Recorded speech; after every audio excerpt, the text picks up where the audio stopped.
The Twins don't get a hit from the 6th inning on, but find a way to win in Texas. A one-run thriller. Sweet Lou Hennessy joins me, Sam Ekstrom, on the POSTCAST next.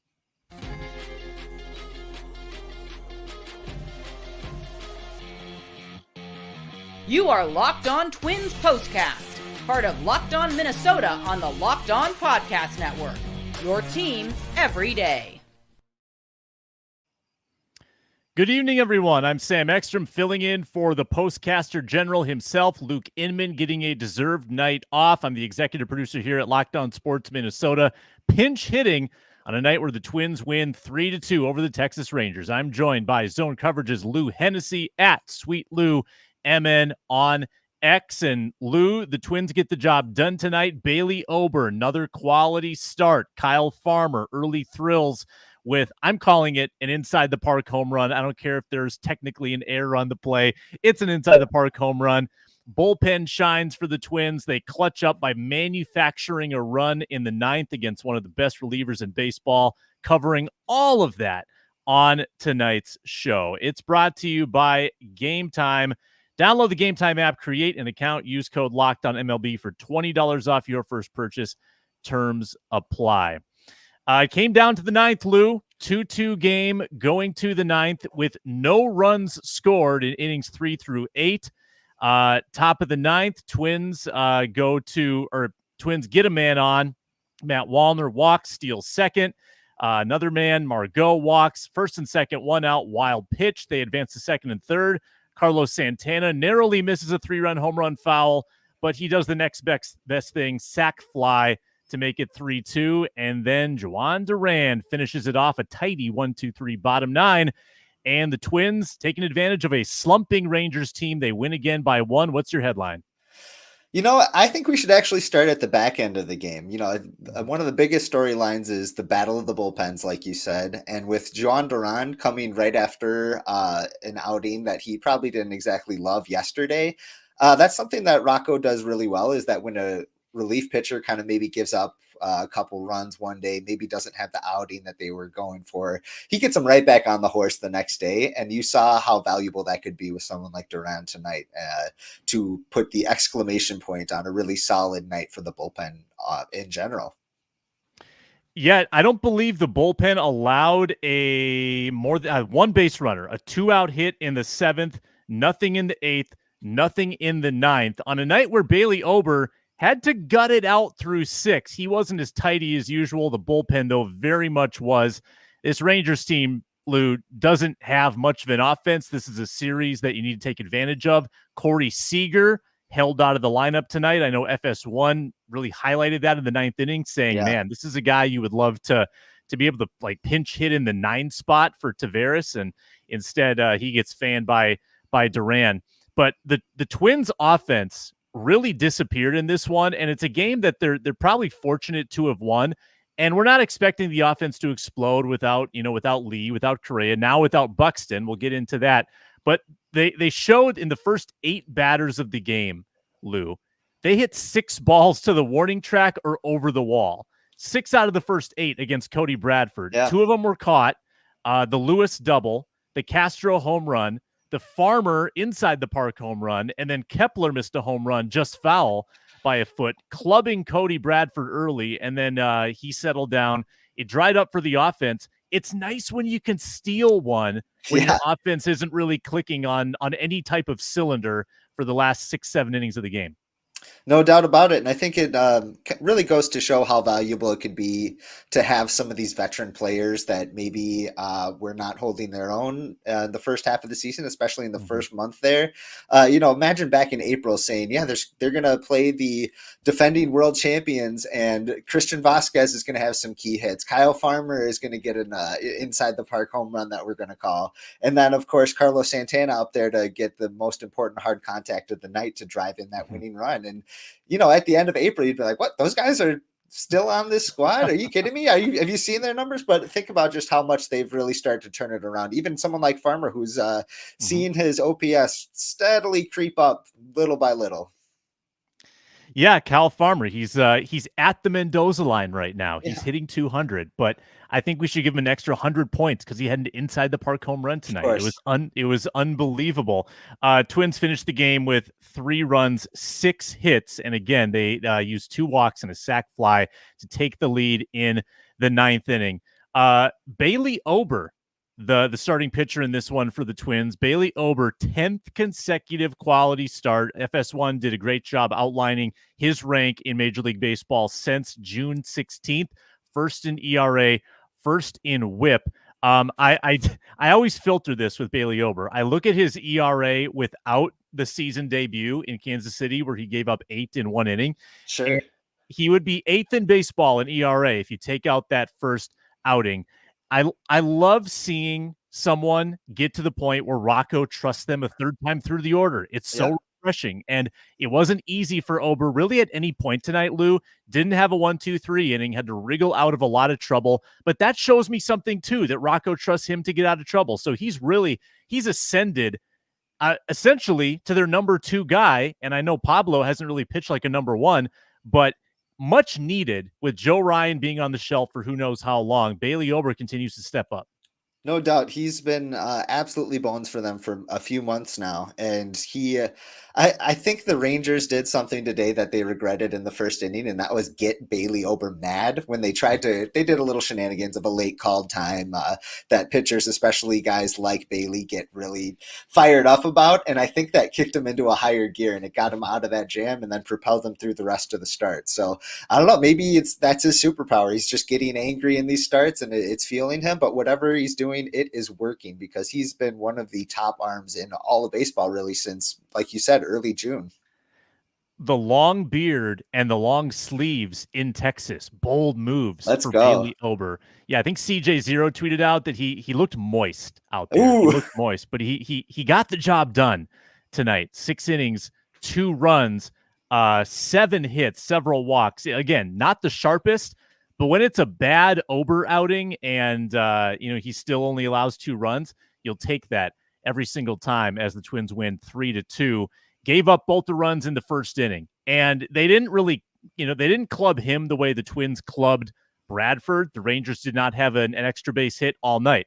And I was ready to throw my hands up and say, of course, Adolis Garcia is his hottest all year when the Twins come to town. He's hitting 222 this year, but he's on a tear the last week, starts the game 3 for 3. And I was absolutely envisioning in the bottom of the 7th, him coming up and hitting like a go-ahead home run. Fortunately, Griffin Jacks got him out. But that was my one fear, was that Garcia was gonna do the thing that he tends to do to a lot of teams.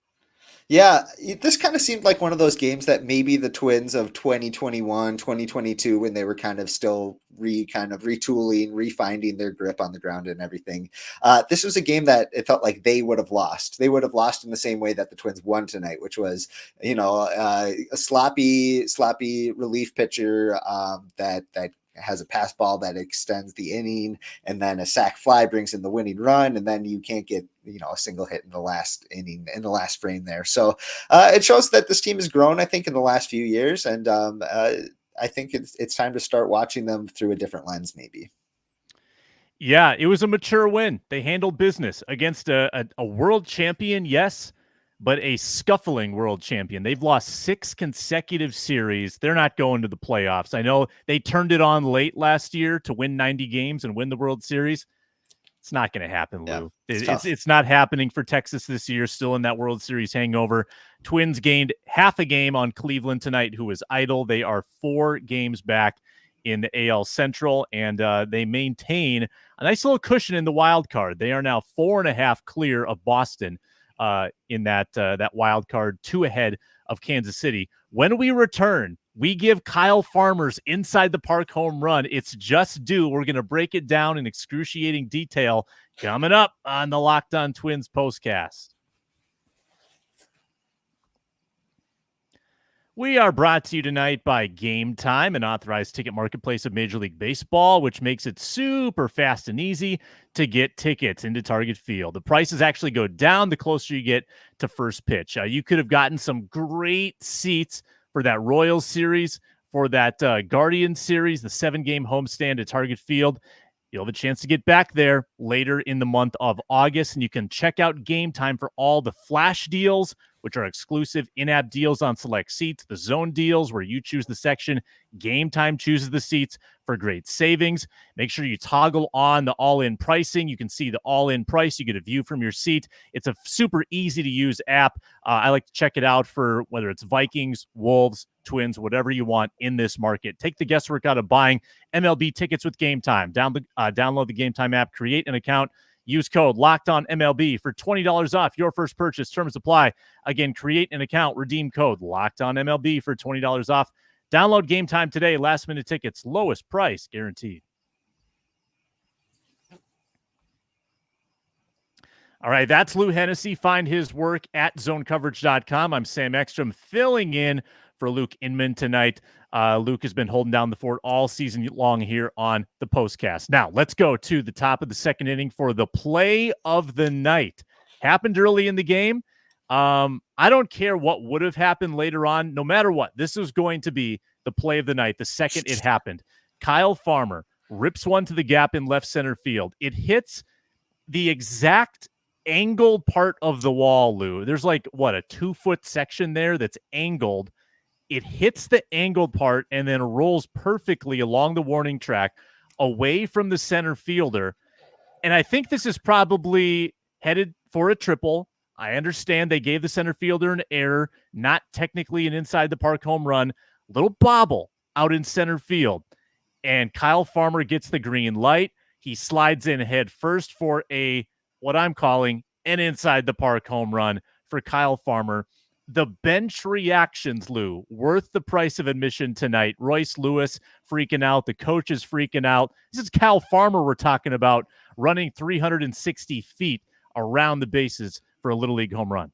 Yeah, a little bit different reaction from the bench than over the weekend when he hit that slump-busting home run and they gave him the silent treatment. So probably a little bit more fireworks for him. I bet he's still catching his breath at this moment because that's harder than it looks. To hit the burners that many times as you're rounding the bases, especially for someone like Kyle. But good for him. Like you said, even though there's an error called on the plate, that was going for extra bases. And I think it's really important to give Kyle Farmer his flowers on his ability to kind of turn things around since he's come off the IL here.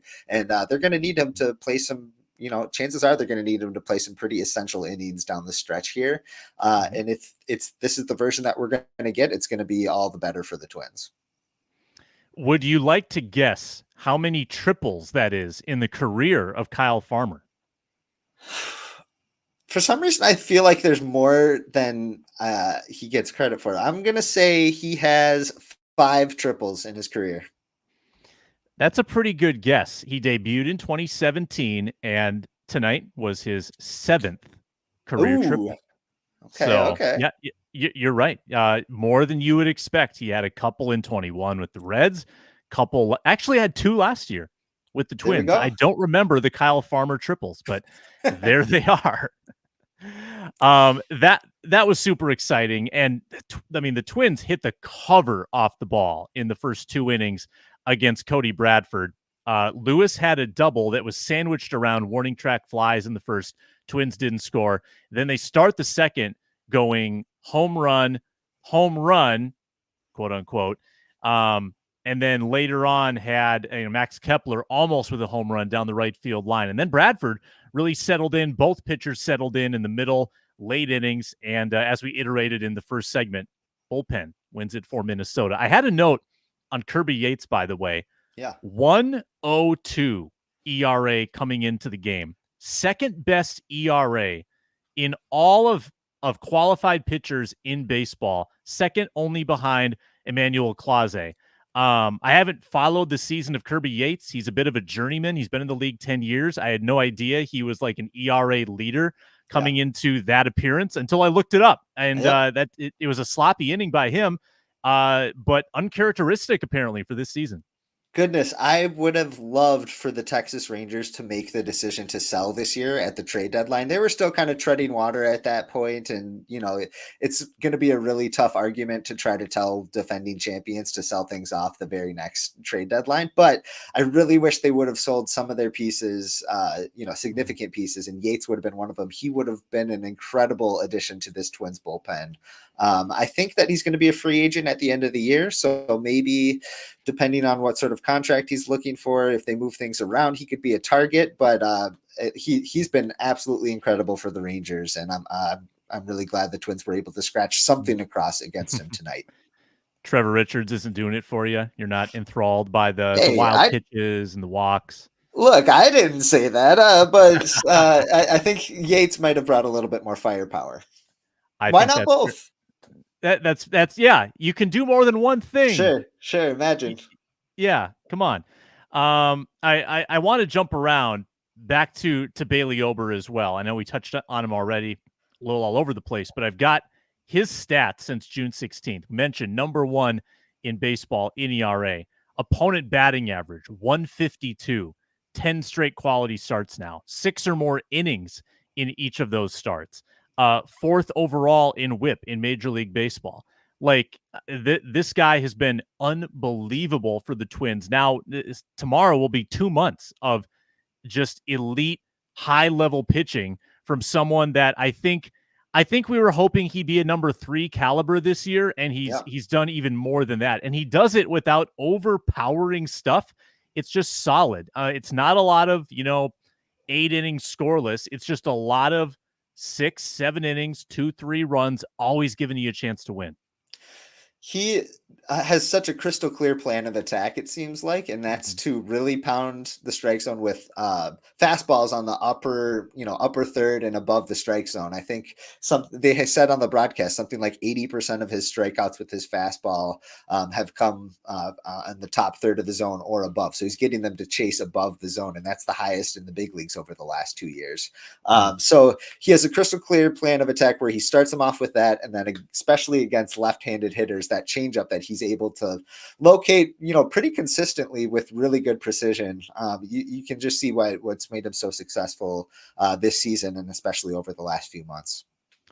Going to take another break. When we return, I'm going to tell you about a key at bat in the 8th inning that went maybe a little overlooked that helped the Twins. And we'll touch on Byron Buxton's latest IL stint. That's coming up next on the Locked On Twins postcast.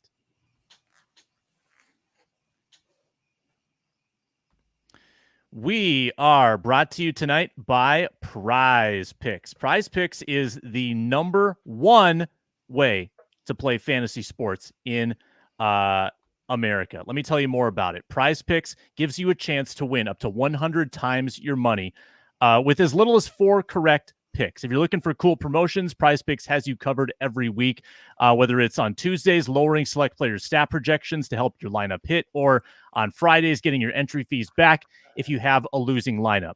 But let me tell you more about multiplying your money. All you have to do is pick more or less on 2 to 6 player stat projections, and you can win big. Just watch the winnings roll in. Get the daily action, put together entries with your friends and become part of the community with Prize Picks. For instance, Caitlin Clark, more than 3.5 3-pointers made. WNBA is starting up again. Brianna Stewart, more than 23 points. And you can combine that cross sports. So Kyle Schwarber, more than 9 hitter points in fantasy. Bryce Miller, more than 4 pitcher strikeouts. Like, that's one example of an entry that you can put together. You put your first $10 deposit there, receive an instant $10 bonus, and you could possibly turn that into $1,000. Download the Prize Picks app today and use code LOCKEDONMLB for a first deposit match up to $100. That's code LOCKEDONMLB on Prize Picks for a deposit match up to $100. Pick more, pick less. It's that easy. It's Prize Picks. And we're also brought to you by Liquid IV. These things are laying all over my kitchen because they are so easy to use and get yourself hydrated. America's pastime, yeah, it's baseball, but it's also indulgent hydration. And you don't want to forget to hydrate this summer season with Liquid IV's Popsicle Firecracker flavor. It's a surefire summer hit.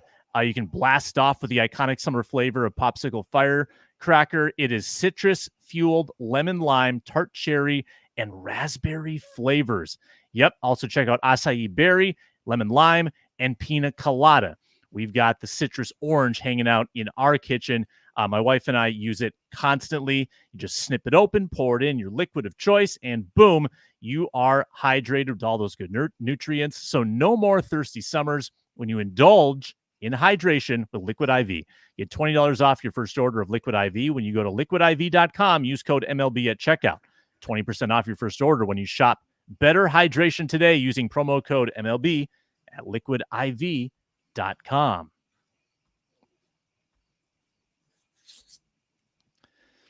All right, Lou. That's Lou Hennessy. I'm Sam Ekstrom. Twins win 3-2 tonight. They are 4 back in the AL Central. One at bat that I honed in on in the 8th inning tonight. And again, still 2-2 game at this point. Could have gone either way. 1 out in the 8th. Alcala's on the mound.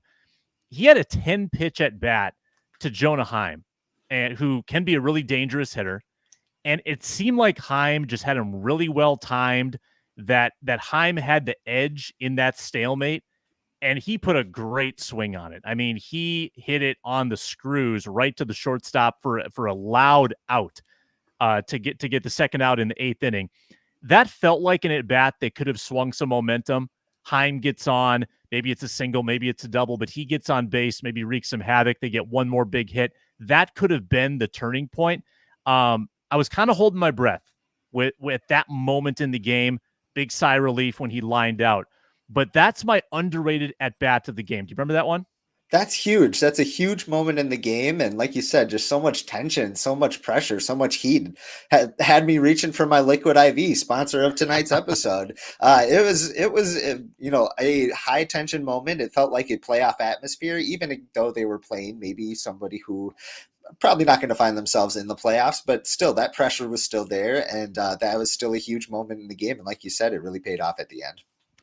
Yeah, and I would say, too, talk about playoff atmosphere, even though Texas isn't going anywhere in the standings, they're packing the ballpark. I mean, they had a bunch of butts in seats tonight. Usually that happens the year after you win the World Series, so there's still a lot of intensity in that building. And the Twins had to gut out a close game. Offense wasn't really doing anything against their bullpen. Had to find a way to crunch together a run. And I particularly enjoy when they can manufacture runs. I mean, I've seen in the past 24 hours, I've seen Carlos Santana steal a base, saw Matt Wallner steal a base. What's going on here? I thought the Twins didn't run, and suddenly they've got the big guys lumbering around the bases. Cal Farmer rounding the bases. The big fellas getting it done. You know, it's a sign of a good baseball team when maybe they're not bringing their best to the ballpark that night. We saw with the bats, it was a little slow. They can still find a way to scratch runs across using some of those intangibles, the things that don't necessarily show up at the end of the night on the scorecard. Like you said, these high pressure moments with, being able to finish off a batter after 10 pitches, stuff like that, being able to take the extra base, guys going first to third or first to home, inside the park home runs, being able to kind of track those things when maybe your stuff is not at its best. Like I said, that's the sign of a really good baseball team. So hopefully they can keep that rolling. Twins record sits at 68-53 after the win. There was some bad news today. I can't say we didn't see it coming. Byron Buxton goes to the IL. Edward Julien recalled. First on Buxton, it's the latest injury hit. It'll be retroactive to a couple days ago. Odds are this is a 10-day stint, probably nothing longer, but you never can tell. Hopefully that hip, kind of frees itself up and he's feeling good within the next few days. And then he gets some additional rest. On top of that, Rocco didn't want to play shorthanded for too long, waiting for that hip to clear up. And usually they're very cautious with these things. But Byron Buxton is sitting on the precipice of a little milestone. If he plays just 3 more games this year, Lou, it will be the second most in his career, 93. If he gets to 93, that would be number 2 in the 10-year career of Byron Buxton. If they could just get him to the finish line here, it felt like he had some really good momentum, had been getting the bat on the ball, and then this setting him back. And sometimes when Buxton comes back off these stints, it kind of feels like he has to restart, right? Get the furnace lit again, if you will. Yeah, I'm curious how much of this is, a case of pain tolerance that is, a break here is not necessarily going to heal him of this ailment. It might just get him to the point where he can, get back on the field. At this point, maybe that's what we're rooting for, right? I mean, it's just such an anomaly with Buxton. It's really hard to track these things, and I'm sure nobody's more frustrated about it than he is. But if that is the case, hopefully the cortisone shot that he received, serves its purpose. That's kind of what it's supposed to do. It's supposed to be pain tolerance and getting some of that flare up down from his hip. So here's hoping. And like you said, 3 more games to get to his, second most in his career. So I'd love to take the over on that. I'm not going to put anything in writing right now, but I would love to put the over on that. And 10 more games to get to that sweet triple digits there up we to go. 100. Twins will have to go through the Rangers series without him, and then a tough Padres team without him, then back home against the Cardinals on August 23rd at Target Field. Cardinals, again, not a great baseball team either. They recall Edouard Julien, who striking out way too much with the big ball club. And then when he initially went to St. Paul, he was having more strikeout issues. Actually turned into a pretty good St. Paul stint for him. Hit 263 in 14 games, 6 doubles, couple home runs, 9 RBIs, 11 walks, which I really like to see, and a 382 on base percentage. So those are some Julien-esque numbers that you would like to see at the big league level, particularly with the walk total and the slugging. He's got another chance here. This is kind of the sophomore slump we've seen from a lot of guys, but again, another opportunity for Julien, who could be a kind of a spark plug, I think, if he gets it going here with the big league club. Yeah, if they get the Julien from last year, especially the second half of last year, that's a huge piece for them as they make their playoff push here. But I would have loved for this to be an opportunity where he was really making it a tough call on Twins management to earn his promotion. Like you said, he was mostly holding his own at AAA, but this is definitely a case where he's replacing an injured player. It's not he's playing his way back onto the big league club quite yet. That doesn't mean he can't be productive up here while he's here and make the most of his opportunity and make the next decision hard for management to maybe have to decide whether he goes back down. Tomorrow, Twins at Texas. Simeon Woods Richardson against Andrew Heaney. He have a 4-12 record on the year. Simeon Woods Richardson 3-3, a 3.78 ERA. There will be a postcast after that game, which starts tomorrow at 7 in Texas. It's a 4-game set as the Twins take on the Rangers. Thanks for joining in on our postcast tonight. That's Lou Hennessy. I'm Sam Ekstrom. No Brooks Lee, no Carlos Correa, no Byron Buxton, no problem. Twins win 3-2 against the Texas Rangers. And shout out to Luke Inman if you're watching. Hopefully, we kept the seat warm for you tonight. Big thanks to everyone involved. It's the postcast on Locked On Sports Minnesota. Have a good night, everybody.